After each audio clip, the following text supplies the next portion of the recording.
WHO, world health organisation, వారు రీసెంట్గా ఒక నివేదిక ఇచ్చారు. అదేంటంటే ఈ ప్రపంచంలో వ్యాధులన్నీ కొన్ని వేల రోగాలు ఉన్నాయట. కానీ ఆ వేల రోగాల్ని 39 విభాగాలు చేశారు. ఎన్ని విభాగాలు చేశారు?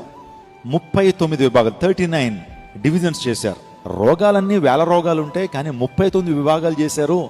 ఏంటి ఈ 39 అనేటువంటి సంఖ్య గురించి ఆలోచన చేస్తున్నప్పుడు పరిశుద్ధాత్మ దేవుడు ఒక విషయాన్ని నాకు జ్ఞాపకం చేశాడు. అదేంటంటే మన ప్రభువైన యేసుక్రీస్తు ప్రభు వారు ఆయన శిలువలో పొందిన దెబ్బల సంఖ్య ఎంత? 1 తక్కువ 40 అంటారు. అంటే ఎన్ని? 39. యెషయా గ్రంథం 53:4 చదివితే ఆ యొక్క మాట మనకేంటంటే ఆయన పొందిన దెబ్బల చేత మనకు స్వస్థత కలుగుచున్నది. అంటే ఆయన ఎన్ని దెబ్బలు పొందాడు? ఆయన 39. ఈ లోకంలో వ్యాధులన్నీ కూడా ఆ డివిజన్ లేకపోతే రోగాలన్నీ కూడా ఎన్ని విభాగాల్లోకి వస్తుంది? 39.